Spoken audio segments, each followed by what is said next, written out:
Ang pangalan po niya, Senyora Victoria Villaruel. Nanlaki ang mga mata ni Isabel. Senyora Victoria? Hindi ba't yun ang pangalan ng pinakamayamang babae sa pamilya Villaruel? Tumayo si Tristan, kahit sugatan. Isabel, ito na ang simula ng lahat ng katotohanan. Sa koridor ng mansyon, naroon si Senyora Victoria Villaruel. Isang matangkad at eleganteng babae na mahigit 50 anyos. May mahigpit na tindig, mapuputing buhok ngunit maayos ang pagkakapuyod at malamig na mga mata. Para siyang reyna. Kasama niya ang 2 bodyguard na nakaitim. Pinagmasdan niya si Isabel mula ulo hanggang paa na para bang sinusuri ang bawat hibla ng buhok ng dalaga. So, ikaw pala si Isabel, sabi ni Senyora Victoria. Malamig ang boses. Napaatras si Isabel, nanginginig. Kilala niyo po ako? Mahina niyang tanong. Bakit hindi? Dugo mo ang dugo ng Villaruel at ikaw ang tanging susi para bawiin kong lahat ng kinuha sa akin. Naglakad si Senyora Victoria papalapit, ang mga matay nakatuon kay Tristan. Matagal na kitang pinagbibintangan, Tristan.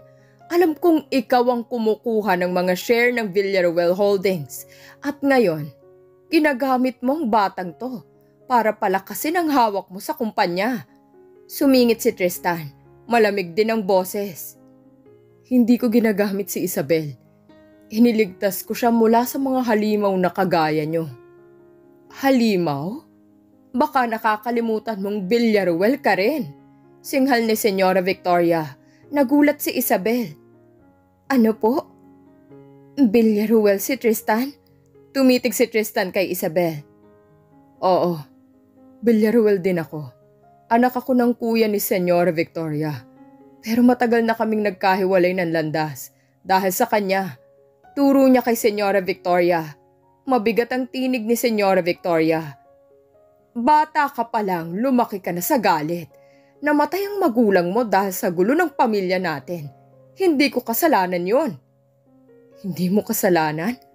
Halos pasigaw na si Tristan. Ikaw ang nag-udyok na patayin sila dahil gusto mong ikaw lang ang mamamahala sa lahat ng negosyo. Napasinghap si Isabel. Nanginginig ang kamay niyang nakahawak kay Tristan. Lumingon si Senyora Victoria kay Isabel. At ikaw, matagal ka naming hinahanap. Alam mo ba kung bakit? Umiling si Isabel, nangingilid ang luha. Dahil ikaw ang tunay na tagapagmana ng shares ng Villaruel Holdings. Ikaw ang susi. Kapag lumabas ang totoong pagkatao mo, babagsak si Tristan. At ako ang muling hawak ng kumpanya. Sinungaling ka, singit ni Tristan. Inilayo ko si Isabel para hindi siya masaktan. Hinahabol siya ng mga taong gusto siyang patayin. Mga tao mo. Ngumisi si Senyora Victoria. Oo, dahil habang buhay siya, hindi ko makukuha ang lahat. Lumingon si Senyora Victoria kay Isabel. At yang pangit mong itsura. Iha, alam kong disguise lang yan. Nanlaki ang mga mata ni Isabel. Po, tinuro ni Senyora Victoria ang makapal na kilay, makapal na salamin at kulot na buhok ni Isabel. Hindi mo kayang itago sa akin ang lahi ng Villaruel. May mga tao ako sa Amerika na gumawa ng background check. Isa kang modelo dati, bago ka nagtago. Isa kang Isabel Victoria de la Riva, sikat na model na nawawala sa industriya. 4 na taon nang nakalilipas. Gulat na gulat si Tristan. Nanlaki ang mata ni Tristan. Model ka? Bakit hindi mo sinabi? Naiiyak si Isabel. Ayokong malaman niyo. Gusto kong magtago. Gusto kong hindi na makita ng mundo. Pinagtangkaan akong patayin dati. Humihikbi si Isabel. Oo, ako si Isabel de la Riva. Dati akong modelo, pero nung 21 ako, may tumangkang kidnapin at patayin ako. Nag-disguise ako para walang makakilala. Pati sarili kong pamilya iniwan ko. Lahat ng ito, ginagawa ko para mabuhay. Napaluha si Tristan. Hindi niya alam kung maiiyak o matatawa. Pinahirapan mo ako ng ganito. Hindi mo sinabi. Tapos model ka pala. Ang ganda-ganda mo pala. Natawa kahit umiiyak si Isabel. Sabi ko na nga ba, pangit ako sa paningin mo. Ngunit sumingit si Senyora Victoria. Tama ng drama, Isabel. Sumama ka sa akin. Pipirma tayo ng legal papers para ibigay mo sa akin ang shares mo. Umiling si Isabel. Hindi ako sasama sa'yo. Lalo na kung ikaw ang dahilan ng lahat ng gulo. Lumapit si Senyora Victoria. Kapag hindi ka sumama, pwede kong ipapatay si Tristan at lahat ng mga taong mahal mo. Tumayo si Tristan kahit nangihina. Hinawakan niya si Isabel. Walang aalis. Laban natin to. Tumulo ang luha ni Isabel. Sigurado ka, Tristan? Madadamay ka. Ayoko na mawalan ulit ng mahal sa buhay. Ngumisi si Senyora Victoria. Sige, sige. Tingnan natin kung hanggang saan ang tapang niyo. Sa huli ako pa rin ang magwawagi. Umalis si Senyora Victoria, nakataas ang baba. Iniwan niya ang mansyon na parang reyna, na tinalo lang pansamantala. Makalipas ang ilang araw, magkatabi sa kama sina Tristan at Isabel. Tahimik silang nakahiga. Mas payapa na kahit puno ng takot sa mga susunod na araw. Bulong ni Isabel. Pasensya ka na kung ang dami kong itinago. Ngumiti si Tristan. Hinahaplos ang pisngi niya. Ang mahalaga, ikaw pa rin to. Ikaw pa rin ang asawa ko. Naluha si Isabel. Kahit makapalang kilay ko, lalo na. Nagkatawanan sila kahit may luha. Sa unang pagkakataon naramdaman ni Isabel na may taong hindi siya iiwan. Kahit anong itsura niya. Ngunit bago sila makatulog, bumulong si Tristan. Isabel, kailangan nating ipakita sa mundo kung sino ka talaga. Bago sila mauna sa atin. Nagulat si Isabel. Ibig mong sabihin, babalik ka na sa mundo ng Villaruel. At babawiin natin ang lahat ng kinukuha nila.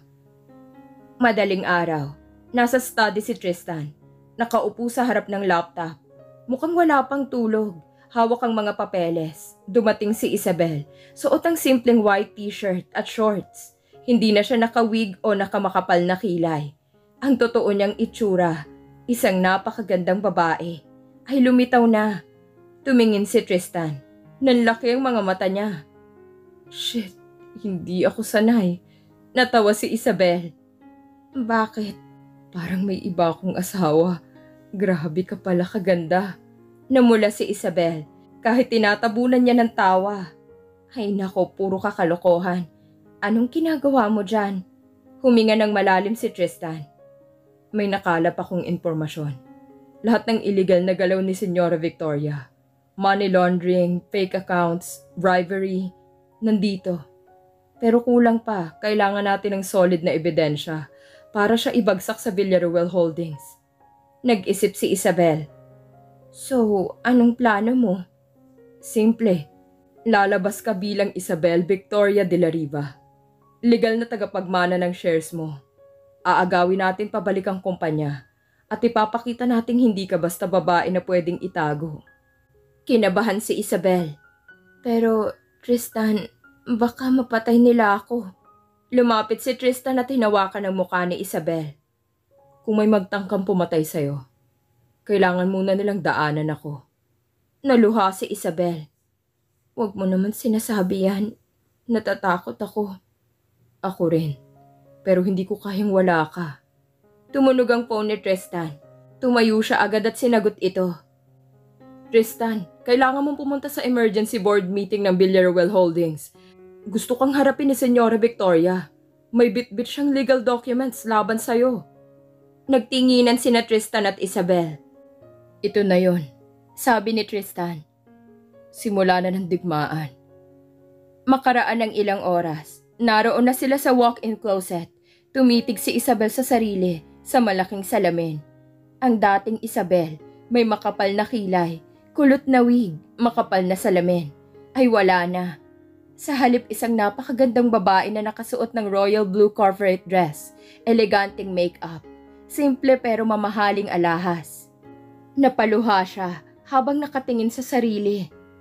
Matagal ko nang hindi nakikita si Isabel Victoria de la Riva. Bulong niya. Lumapit si Tristan mula sa likod at hinawakan ang balikat niya. Handa ka na? Huminga ng malalim si Isabel. Handa na akong lumaban. Ang boardroom ay napakalaki. Puro salamin at marmol. Doon nakaupo ang board of directors. Puro matatandang lalaki at babae. Nakasuit lahat. Sa harapan, si Senyora Victoria. Nakaupo na parang isang reyna. May ngisi sa labi. Pagdating ni Tristan at Isabel, biglang naging tahimik ang buong silid. Tinitigan ng lahat si Isabel. Hindi sila makapaniwala. Diyos ko, si Isabel de la Riva ba yan? Bulong ng isang director. Tumayo si Senyora Victoria. Mga kasama, ito ang babae na sinasabi kong ginamit ni Tristan para kuhanin ang kontrol ng kumpanya. Isa siyang tumakas na tagapagmana na walang pakialam sa ating negosyo. Tumayo si Isabel. Tumitig siya kay Senyora Victoria. Diretso sa mga mata nito. Mali ka. Hindi ako ginamit ni Tristan. Ako mismo ang nagdesisyong bumalik para kunin ang tama kong lugar. Isa akong Villaruel. At babawiin kong lahat ng ninakaw mo. Nagkagulo ang board. Lahat nagsisigawan. Siya talaga si Isabel de la Riva. May hawak siyang malaking shares. Bakit mo tinago ang existence niya, Senyora Victoria? Gusto mong lamangan kami? Sumigaw si Senyora Victoria. Tama na! Kung hindi pumirma si Isabel para ibigay sa akin ang shares niya, ilalabas ko sa media lahat ng kalaswaan niya bilang modelo at pati ikaw, Tristan. Ipapakulong ko. Tumayo si Tristan. Bagsik ang tingin. Subukan mong ipakalat yan. Ilalabas ko ang lahat ng bank records mo. Alam ng SEC kung gaano ka naglaban ng pera. Nagkagulo lalo ang board. Nagmukhang nanginginig si Senyora Victoria. Lumapit si Isabel. Nilabas ang isang USB. Naka-back up lahat ng ebidensya laban sa'yo. Lahat ng tauhan mong sangkot sa money laundering, bribery, kidnapping. Alam ko na. At willing akong tumestigo. Natulala si Senyora Victoria. Hindi makagalaw. Anong gusto mong kapalit? Usal na Senyora Victoria halos pabulong. Tumingin si Isabel sa buong board. Gusto kong rightful shares ko. Gusto ko ring ipa-audit lahat ng accounts ng Villaruel Holdings mula sa umpisa. Nagsigawan ng mga director. Pumalakpak ang iba. Sa unang pagkakataon, bumagsak ang balikat ni Senyora Victoria. Alam niyang tapos na ang laban niya. Papatayin nila kayong dalawa. Hindi kayo ligtas. Mahina niyang sabi. Subukan nila. Malamig na sagot ni Tristan. Lumabas sina Tristan at Isabel sa boardroom habang umiiyak si Senyora Victoria. Hinabol sila ng ilang media reporters. Nagtatanong kung totoo ngang si Isabel ay Villaruel heiress at dating sikat na modelo. Ngunit magkahawak kamay sina Tristan at Isabel. Laban natin to, Tristan, bulong ni Isabel. Oo. Pero hindi ka nag-iisa. Habang nasa kotse pa uwi, nakatingin si Tristan kay Isabel. Bakit parang mas gusto ko pa rin yung makapalang kilay mo? Biro niya. Napatawa si Isabel. Tumulo ang luha. Gago ka talaga. Nagkatawanan sila. Sa kabila ng gulo, ramdam nilang hindi na sila matitinag. Sa malayo, tanaw nilang building ng Villaruel Holdings. Para kay Isabel, hindi na ito bastang gusali. Simbolo ito ng laban, ng pamilya, at ng pagbangon. Tristan, hinding-hindi na ako magtatago. Good, kasi ako, hinding-hindi na kita pakakawalan. Pagka-uwi nila sa mansyon, parehong tahimik sina Isabel at Tristan. Bumuntong hininga si Isabel habang nakaupo sa gilid ng kama. Parang lahat ng nangyari kanina sa boardroom ay umiikot pa rin sa isip niya. Lumapit si Tristan. Hinawakan siya sa balikat. Pagod ka na, magpahinga ka na muna. Umiling si Isabel. Hindi ko kayang matulog, parang may masamang mangyayari. Biglang pumasok si Rodel, isa sa mga security ni Tristan. Sir, ma'am, may mga sasakyan pong nagmamanman sa paligid. 3 SUV, walang plaka. Nanginig si Isabel. Baka mga tauhan ni Senyora Victoria. O mga binayaran niyang assassin. Malamig na sabi ni Tristan. Palakarin yung security. ilak lahat ng gate. At may instructions ako. Kapag may pumasok dito na hindi kilala, barilin niyo agad. Sir, yes sir, sabi ni Rodel bago lumabas. Naghahandang lumaban, pumasok sila sa panic room. Isang lihim na silid sa likod ng bookshelf ng study. Doon may CCTV monitors, armas at medical supplies. Nanginginig si Isabel habang pinagmamasdan ng screens. Kita nila sa cameras ang mga SUV na nakapark malapit sa bakod. Tristan, baka pumatay talaga sila, sabi ni Isabel, garal-galang tinig. Hinawakan siya ni Tristan. Makinig ka sa akin. Kung may gagawin man sila, hindi nila ako matatalo. Hindi kita pababayaan. Tumunog ang phone ni Tristan. Private number. Sinagot niya ito. Tristan Villaruel, kilala mo ba kung sino ako? Sabi ng malamig na boses. Huwag kang magtago sa anonymous call. Lumantad ka. Ako si General Ernesto Gomez, retired general. Akong chief security consultant ni Senyora Victoria. Bago pa man kayo makauwi, alam ko na kung saan kayo nakatira. Bibigyan ko kayo ng isang araw para ibigay si Isabel. Kung hindi, lahat ng tauhan mo pati pamilya mo mawawala isa-isa. Nanginginig si Isabel habang nakikinig. Walang ya, singhal ni Tristan. Subukan mong galawin si Isabel. Tumawa si General Gomez. Huwag mo akong subukan, Tristan. Ilang presidente nang itinumba ko ng walang bakas. Akala mo hindi kita kayang talunin? Nagpanting ang tenga ni Tristan. Subukan mo. Ikaw ang hindi na makikita sa mundong to. Pinutol ni Gomez ang tawag. Napaupo si Isabel. Tristan, baka kailangan na nating umalis. Baka mas madamay pang mga tao mo. Umiling si Tristan. Hindi tayo tatakbo. Kanina pa ako nag-i-email sa mga kaibigan ko na NBI at Army. May mga tao akong tapat. Hindi ako papayag na basta ka lang kukunin. Napatingin si Isabel kay Tristan. Naluluha.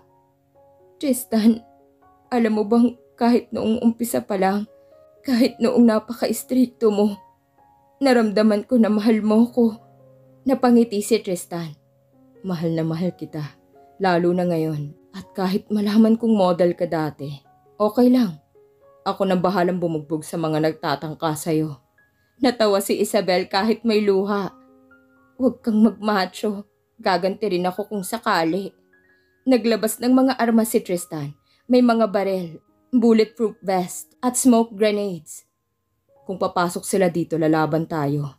Nanginginig si Isabel habang hawak ang isang maliit na barel. Hindi ako marunong gumamit nito. Don't worry, sabi ni Tristan. Kinukuha ang kamay niya at tinuturuan kung paano hawakan ang barel. Ang mahalaga, kalmado ka at akong tatapos sa laban. Kinagabihan lalong dumami ang sasakyang nakapalibot. Kita sa CCTV cameras na may mga taong naglalakad-lakad. Lahat ay nakasuot ng hood. Tristan, natatakot ako, bulong ni Isabel. Normal lang matakot, sabi ni Tristan. Marahang hinahaplos ang buhok niya. Pero tandaan mo, kasama mo ako. Biglang umalingaw-ngaw ang isang malakas na putok ng barel. Nagsitakbuhan ng mga security guards. Narinig nilang sigawan. Sir, may sniper sa rooftop na nakatapat sa bahay. Hinila ni Tristan si Isabel papasok sa panic room. Huwag kang lalabas, singhal niya. Pero bago pa siya makalayo, lumipad ang isang bala papasok sa bintana. Sumabog ang salamin. Natamaan si Tristan sa balikat. Tristan! Sigaw ni Isabel. Dumugo ang suot ni Tristan. Nanginginig siya pero hindi bumigay. Shit, okay lang to. Hinampas ni Isabel ang dibdib niya. Anong okay lang? Dugo na yan. Tumutulo ang luha ni Isabel habang pinipigil ang dugo ni Tristan gamit ang tuwalya. Hindi kita iiwan, Tristan, kahit anong mangyari. Hinawakan ni Tristan ang pisngi niya. Mahal na mahal kita, Isabel. Tumunog muli ang phone. Si Rodel. Sir, dumating na pong mga kasamahan niyo sa Army. Pinalilibutan na nilang mga SUV. Mabilis na kumikilos ang NBI. Malilinis na natin to.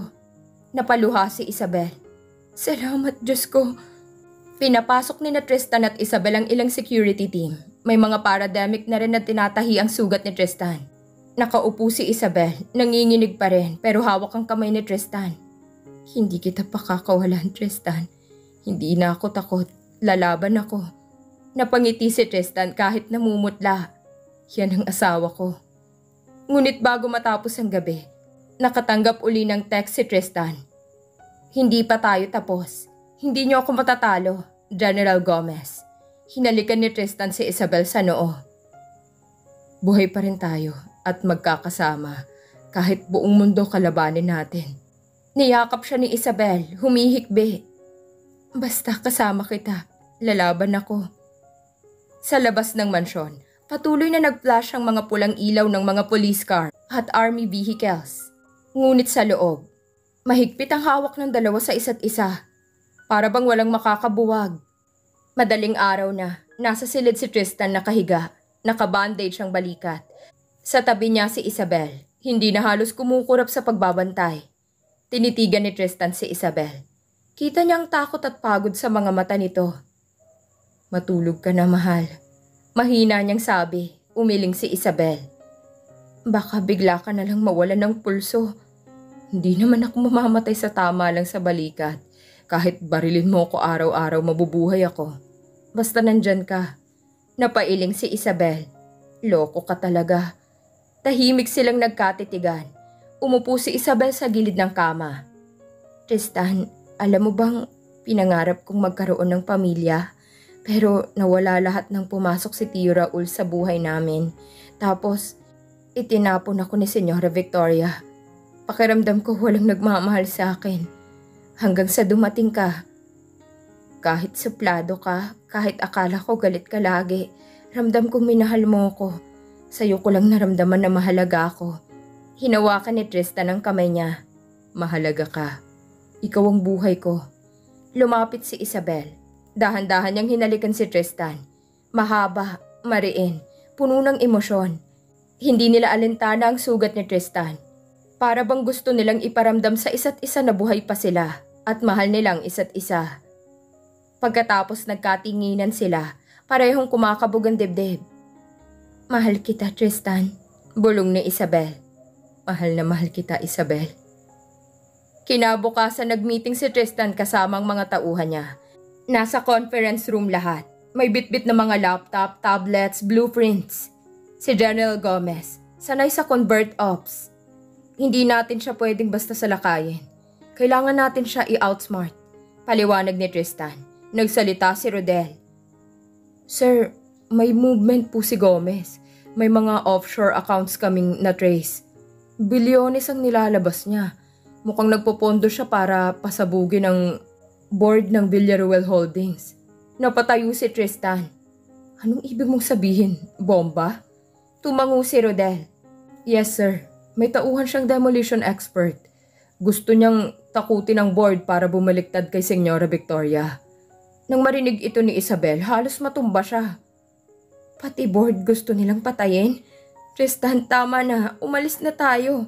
Takas na lang tayo. Mabubuhay tayo kahit wala ang Villaruel Holdings.